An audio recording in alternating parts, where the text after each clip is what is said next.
Sir बहुत उत्साह है। इसका कारण ये है कि पहले जो अभी गुरुद्वारों का पैसा था गोलकों का वो पंजाब जाता था। यहाँ इन्वेस्टमेंट बहुत कम होती थी। पंजाब में इन्होंने बहुत सारे स्कूल, डिस्पेंसरीज, हॉस्पिटल खोले हुए हैं, लेकिन यहाँ नहीं है। अब इसी चीज़ को देखते हुए कि यहाँ का पैसा यहाँ पे इन्वेस्ट होगा, लोगों के संगत के मन में बहुत उत्साह है। देखो फ़ायदे की जहाँ तक बात है, वो यहाँ के बच्चों को नौकरियाँ मिलेंगी, यहाँ के गुरुद्वारों का जो है इम्प्रूवमेंट होगी।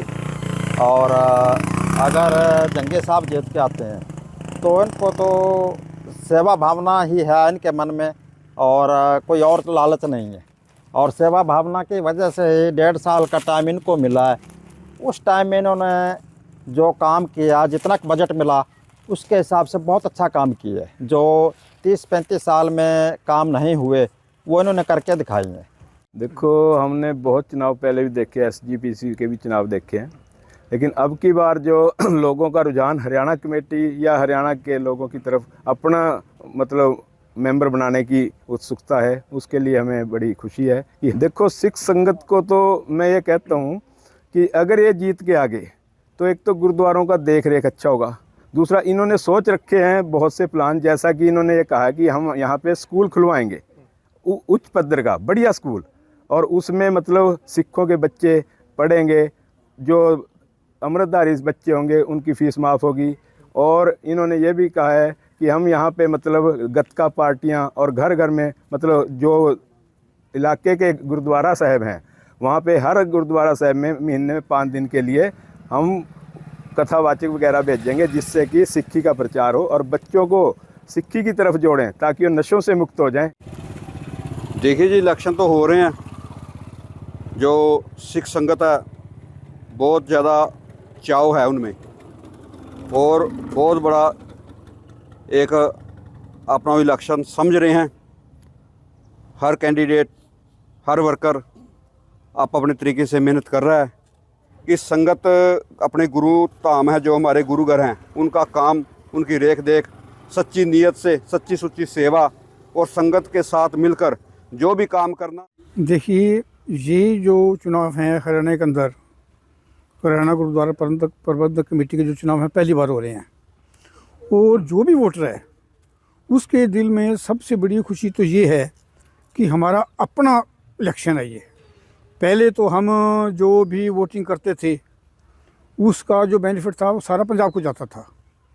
अब जो ये वोटिंग हो रही है ये हमारे हरियाणा की है, और जो भी गुरुद्वारे का पैसा है हरियाणा के गुरुद्वारों के अंदर लगेगा, जिससे यहाँ के गुरुद्वारों की जो रेख देख है और जो यहाँ पर गुरुद्वारे हैं उनकी रूपरेखा ही अलग हो जाएगी। क्योंकि जो पैसा पंजाब में जाकर के लगता था, पंजाब वाले जो थे कि नहीं, वो हरियाणा को नहीं देखते थे। अब हरियाणा का पैसा हरियाणा में लगेगा, इसलिए जो संगत है, हरियाणा की जो जनता है, उसके लिए इसके बारे में बहुत ही खुशी है कि हम अपनी कमेटी को जिताने की कोशिश करेंगे।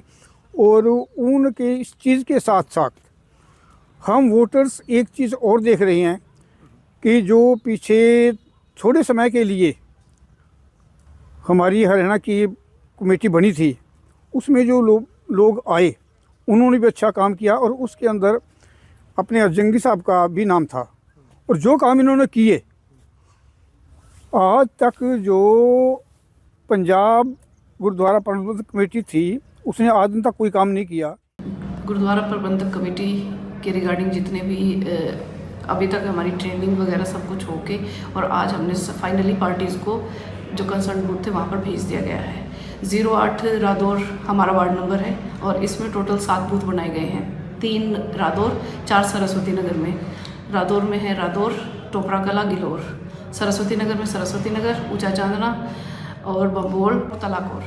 टोटल 7 तो हमारे बूथ हैं, और सारे में हमारे हैं 6754 टोटल वोटर्स हैं जी। तो हमारी तरफ से जो फाइनल ट्रेनिंग देकर जो भी हमारी पोलिंग पार्टीज़ थी कंसर्न, और उनके साथ पुलिस पर्सनल्स को हमने कंसर्न जो बूथ है उसके लिए हमने डिस्पैच कर दिया है। क्या टाइमिंग रहेगी वोटिंग की? हाँ जी, टाइमिंग रहेगी सुबह 8 बजे से लेकर शाम को 5 बजे तक। तो शाम को ही इसका रिजल्ट? शाम को रिज़ल्ट वही होगा कि वहाँ काउंटिंग करके जो हमारे पीओस हैं, प्रिजाइडिंग ऑफिसर्स, वो रिज़ल्ट लेके आएंगे और यहाँ पर इधर तहसील ऑफिस में ही शाम को एसडीएम साहब रिज़ल्ट डिक्लेयर करेंगे। सुरक्षा को लेकर क्या कुछ? सुरक्षा को लेकर थोड़ा सा जो हमें सेंसिटिव बूथ बताया गया है वो हमारा गिलोर का है और वहाँ पर एसपी साहब से ने वहाँ पर और भी एक्स्ट्रा जो पुलिस पर्सनल है उनको डिप्लॉय कर दिया है। वोटर आईडी उनके लिए कुछ विशेष हिदायत दी गई है? वही है कि या तो अपने साथ अपना आधार कार्ड या जो वोटर कार्ड है वो लेके आएंगे और वोटर लिस्ट हमने सभी बूथों पर भी दे दी है, जो तीनों कैंडिडेट्स हैं उनको भी जो वोटर लिस्ट तैयार की गई है वो दे दी है, तो उसमें से उनके आधार कार्ड या उससे उसकी पहचान हो जाएगी आधार कार्ड और वोटर कार्ड से, और तब वो वहाँ पर अपना वोट डाल सकेंगे।